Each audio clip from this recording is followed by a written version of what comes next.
Connie Margotta Debate, born on July 31st, 1976 in Rockville, Connecticut. She was the youngest child of Kenneth and Cindy Margotta. Her brother Keith would later say that he still remembered the day their father brought him to the hospital to see his baby sister for the first time. The nurse held her up to the window, and from that moment, she became the light of their family. Growing up in Vernon and Ellington, Connie excelled in everything she touched. She graduated from Ellington High School in 1995, then went on to earn her undergraduate degree from the University of Connecticut in 1999. Friends described her as someone who threw herself into life with infectious enthusiasm. After university, Connie built an impressive career in pharmaceutical sales. She worked for several companies before joining Reckitt Benckiser as a pharmaceutical sales representative, where she quickly established herself as a top performer.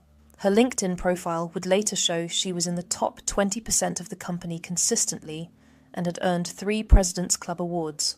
She wasn't just successful, she was passionate about her work and took pride in being a resource for the physicians and pharmacists she served. But for all her professional achievements, Connie's greatest joy came from her family.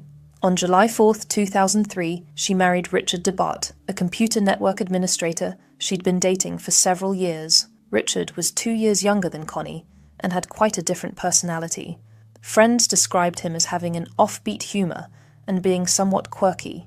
Where Connie was outgoing and warm, Richard was more reserved and technical. The couple settled into their 4-bedroom, colonial-style home at 7 Birchview Drive in Ellington, worth around $634,000 at today's market prices. Soon, their family grew with the arrival of 2 sons, Richard Jr., known as RJ, born in 2006, and Connor, born in 2009. For Connie, motherhood was everything.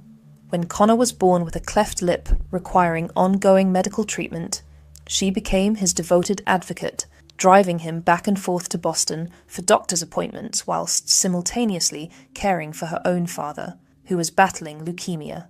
Friends said that despite all her professional success, Connie's proudest accomplishment was being a loving and devoted mother.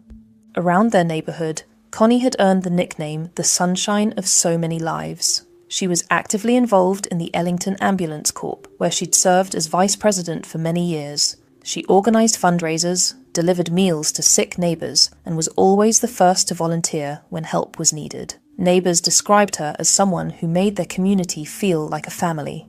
To those looking from the outside, the Debates seemed to have it all. They lived in their beautiful home, both had successful careers, with Connie being the primary breadwinner, and they were raising 2 healthy, happy boys. Friends described them as a normal couple, with the typical marital disagreements that most couples experience, often centering around money and spending habits. But as investigators would later discover, beneath this perfect facade lay a web of deception that would ultimately lead to unimaginable tragedy. By 2015, whilst the Debate family appeared happy from the outside, there were warning signs that all was not well. Those closest to Connie began to notice she seemed more stressed than usual, particularly about the family's finances. Richard had developed spending habits that concerned her. He'd been known to take money from accounts without discussing it with his wife, and there were charges for things like visits to a local strip club that raised questions. But the most damaging secret Richard was keeping wasn't about money at all. It was about Sarah Ganza, a woman he'd known since they were in junior high school together in Manchester. Sarah had her own history with Richard. They'd had brief romantic encounters in 2005, 2007, and 2008, all whilst he was married to Connie. After Sarah's own divorce in 2014, she'd moved back to Manchester, and she and Richard had reconnected as friends. By May 2015, their friendship had evolved into something much more serious. They began a physical relationship, and just 1 month later, in June, Sarah discovered she was pregnant with Richard's child. When Richard learned about the pregnancy, he assured Sarah that he was planning to divorce Connie and that they could build a future together. Sarah would later testify that she never pushed Richard for a divorce and never wanted to break up the Debate family. She planned to raise the child on her own if necessary, but Richard kept making promises about leaving his wife that he never seemed to follow through on. In June, he told Sarah he was preparing for divorce and even claimed to be fixing up the house to get it ready for sale. By August, he'd changed his tune, telling Sarah he was thinking about staying with Connie. Then, in November, once again, he claimed he and Connie were on the same page about getting divorced. The constant back and forth was exhausting for Sarah, who was now 7 months pregnant and trying to plan for her future. She would sometimes shut Richard out or tell him to leave her alone, but he always found his way back into her life with new promises and assurances. Meanwhile, Connie remained completely unaware of the affair and the pregnancy. To her, the marriage seemed to be going through a rough patch, but nothing insurmountable. In November 2015, she even sent Richard romantic text messages, including a photo of herself in lingerie with the message, "I'm ready for you, big boy." But Richard was living in two worlds. The very day before Connie sent that intimate message, he texted Sarah to assure her that he and his wife had talked about the divorce and are on the same page. 2 days later, he told Sarah they were getting a slow-moving divorce to make it easier on the kids. Friends and family who knew Connie said she never spoke about getting divorced. If anything, she seemed committed to working through whatever problems they were having. State police would later interview nearly 20 witnesses, and most said the same thing. Connie never mentioned divorce, though some noted she seemed stressed about Richard's spending habits. What Connie did know, however, was that something in her life was causing her significant anxiety. On the morning of December 23rd, at 8:58 a.m., she would send a Facebook message to a psychotherapist requesting a hypnosis appointment because there's a lot going on right now. She never got the chance to keep that appointment. Richard, meanwhile, was feeling the pressure from all sides. His cousin Laurie Gardner would later testify that, at a party in summer 2015, Richard had confided in her about Sarah's pregnancy. He was worried about what his family would think when they found out, and feared becoming the black sheep of the family. His best friend Seth Robertson said Richard had voiced concerns about divorce, believing that men were at a disadvantage and that women typically got to keep the house and custody of the children. The walls were closing in on Richard debate. Sarah was 7 months pregnant with his child, and growing frustrated with his empty promises. His finances were strained, and a divorce would mean losing the comfortable lifestyle he'd built with Connie's successful career. He was facing the prospect of custody battles, alimony payments, and the social embarrassment of his infidelity being exposed to his friends and family. Something had to give, and Richard DeBott was about to make a choice that would destroy multiple lives forever. December 23rd, 2015 started like any other Wednesday morning for the DeBate family. The boys, 9-year-old RJ and 6-year-old Connor, were preparing for school, excited about the Christmas holidays that would begin in just 2 days. Connie had plans to attend her regular spinning class at the Indian Valley YMCA in Ellington, something she did religiously to maintain her fitness. Richard told police he left the house between 8:30 and 8:40 that morning to head to work at his job as a computer network administrator. According to his statement, he drove about 5 minutes before realizing he'd forgotten his laptop at home, so he turned around to retrieve it. But digital evidence would later reveal a very different story about Richard's movements that morning. At 8:26 a.m., Facebook was accessed from the DeBate home computer. At 8:37 a.m., someone conducted a Google search for long-lasting tattoo ideas from the same computer. This was nearly 10 minutes after Richard claimed to have left for work. At 8:46 a.m., Connie's Fitbit registered that she was leaving the house for her spinning class. The device, a Fitbit 1 that she wore clipped to her hip, would meticulously track every step she took from that moment forward. At 8:47 a.m., something crucial happened. The home alarm system was armed from Richard's keychain fob, a device that only worked within 500 feet of the house. Then, almost immediately, someone tried to disarm the same alarm system using Richard's mobile phone. The attempt failed at first, but at 8:51 a.m., the system was successfully disarmed from the phone, then rearmed again. This sequence of events would prove to be critical evidence. Richard's keychain fob could only arm the system if he was physically at or very near the house.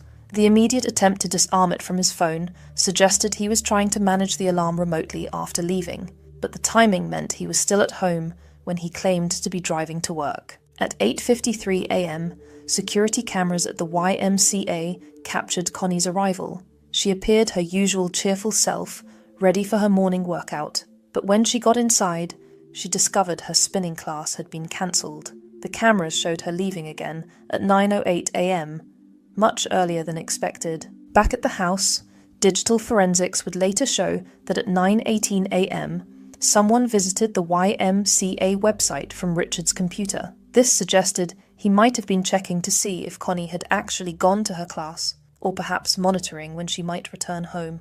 At 9:23 a.m., Connie's garage door opened as she returned home unexpectedly. Her Fitbit registered this movement, recording the moment she stepped out of her car and entered her house for the final time.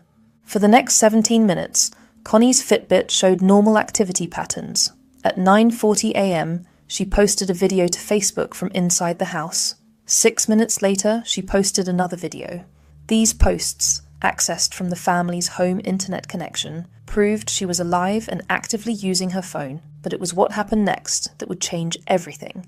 At 10:05 a.m., Connie's Fitbit recorded her final steps, 1,217 feet of walking throughout her house. This was far more than the approximately 125 feet between her car and the basement, where she would later be found. The device showed she had been moving around the house normally, perhaps doing household tasks or getting ready for the day ahead. Then, at 10:05 a.m. exactly, the Fitbit went silent forever.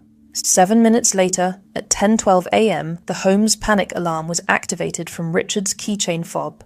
It was the only time that morning the panic alarm had been used. Richard would later tell police that he'd received alerts about the alarm whilst driving and had emailed his boss to say he was returning home to check on a security issue.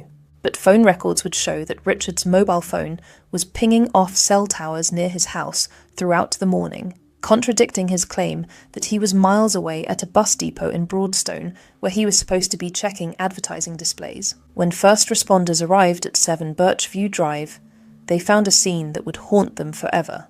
Richard was discovered on the kitchen floor, partially bound to a metal folding chair with zip ties. He had superficial wounds to his legs and torso, and he immediately launched into his account of what had happened.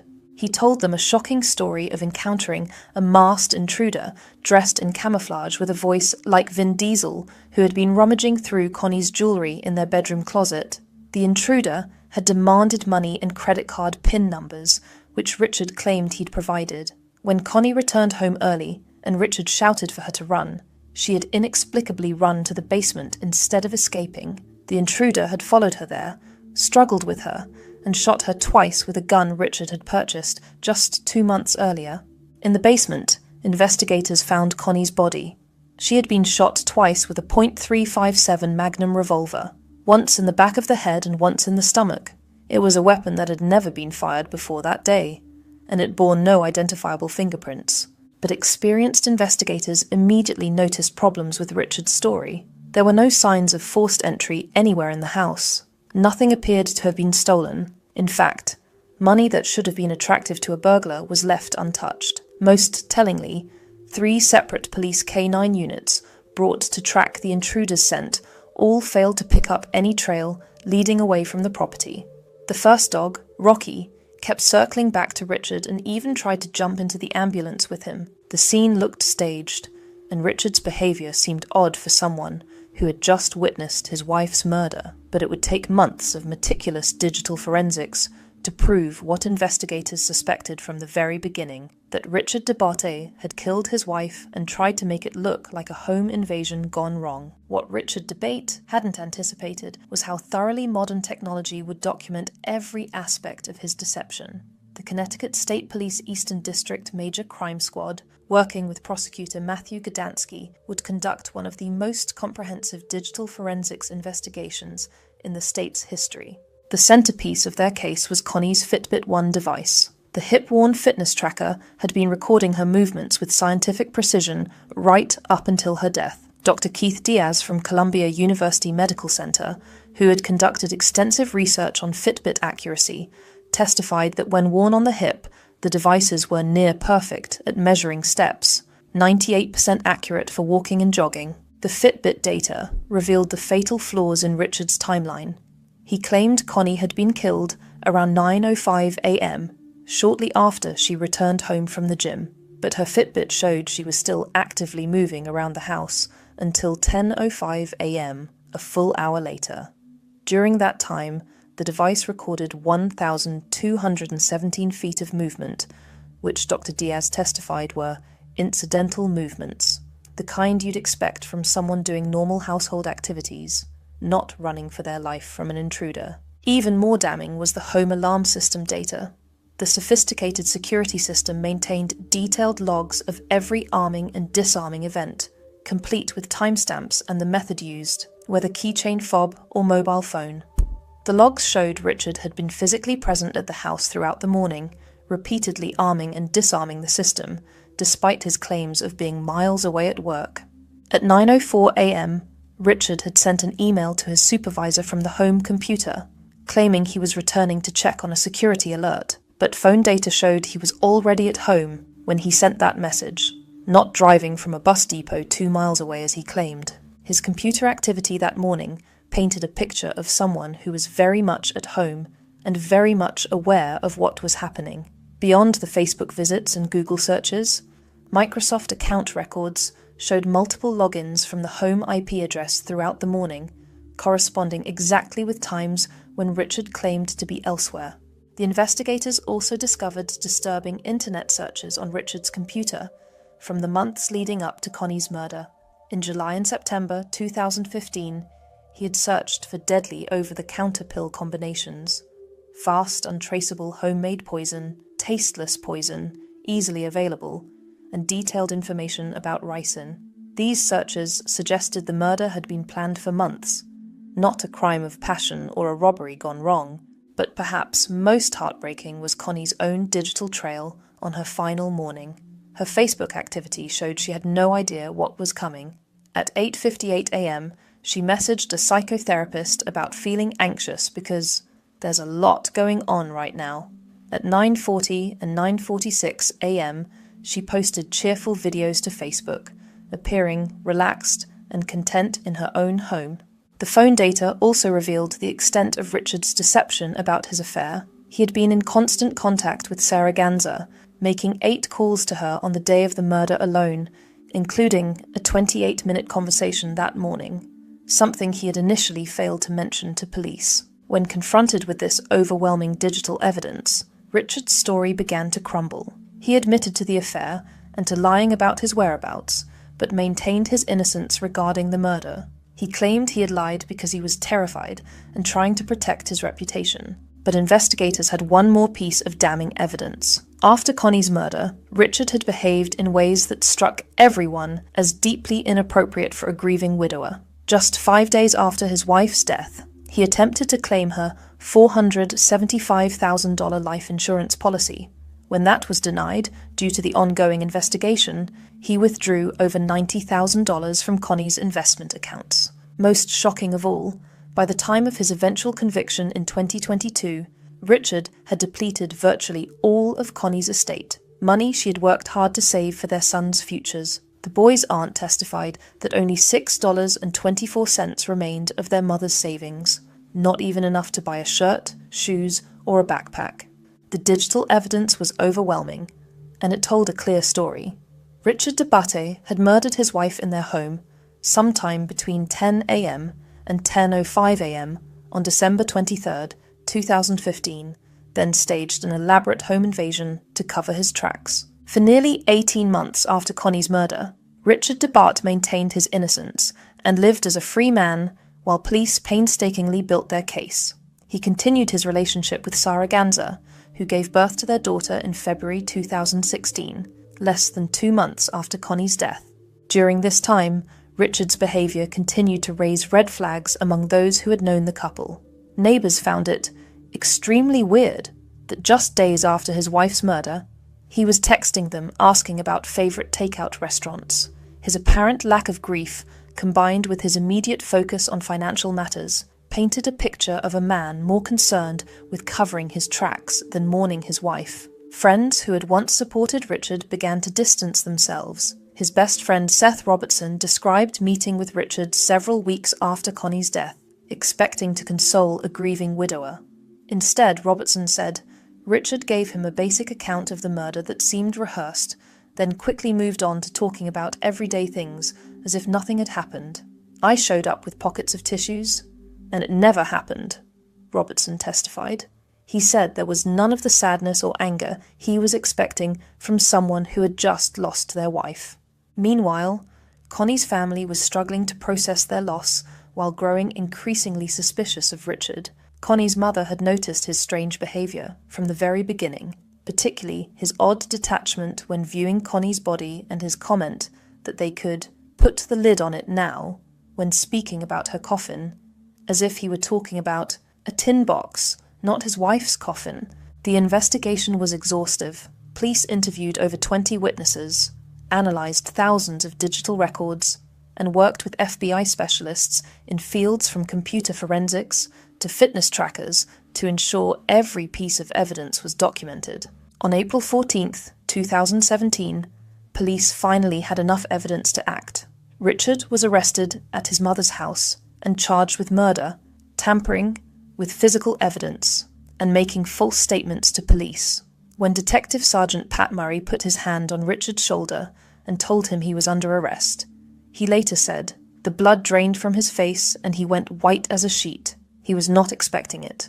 Richard pleaded not guilty to all charges and was released on $1 million bail, with his family leveraging 5 homes as collateral to secure his freedom. This meant he could remain free for another 5 years, while the case worked its way through the courts. As they waited for the trial to begin, the family watched in horror as Richard continued to spend Connie's money. He withdrew thousands from her accounts, supposedly for living expenses and legal fees, whilst her children, the rightful beneficiaries of her estate, lived with relatives who had taken them in out of love and duty. The trial, first set for March 2020, was repeatedly delayed, first by the pandemic, then by Richard's attorney's death in 2021, and again in 2022, when a new jury had to be selected.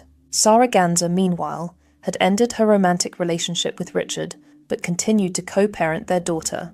Richard Debate's trial began on April 5, 2022. The prosecution presented over 600 pieces of evidence, with the Fitbit data proving Connie was alive for an hour after Richard claimed she'd been killed. Sarah Ganza's testimony provided the crucial motive evidence. Fighting back tears, she described her 30-year relationship with Richard and how he had repeatedly promised to divorce Connie. She testified that she had never demanded he leave his wife, but had grown frustrated with his constant changes of heart. Her pregnancy had put enormous pressure on Richard to make a decision about his future, pressure that the prosecution argued had driven him to murder. Even at sentencing, Richard maintained his innocence. "I am here as an innocent man," he said. "I will never stop seeking justice for my wife Connie, who I love and think of every day." His words rang hollow to those who had heard months of evidence about his lies, his affair, and his theft of his wife's estate. On May 10, 2022, the jury found him guilty on all charges. At sentencing, the devastating financial betrayal was revealed. Richard had spent virtually all of Connie's estate, leaving her sons with just $6.24. Judge Corinne Klatt sentenced him to 65 years in prison. Connie's brother Keith Margotta said the conviction brought relief. "It's a weight lifted off my shoulders, but it's bittersweet. Everything we went through 6 years ago is right in front of us right now." Her mother, Cindy Margotta, struggled to speak through tears as she described losing her youngest child. "I just feel this surge from up above. I feel this strength coming to me right now through all of us. She's here." The Connecticut Supreme Court upheld his conviction in January 2025, cementing this as landmark precedent for fitness tracker evidence. Richard remains at McDougall Walker Correctional Institution with a maximum release date of May 2, 2087. The 2 boys now live with their aunt, but the community Connie had served so generously established a college fund to help secure their future, a testament to the woman they remembered as the sunshine of so many lives. Her Fitbit may have been the silent witness that exposed her killer, but Connie's true legacy lives on in those who knew her kindness. Her family wants her remembered not for how she died, but for the light she carried.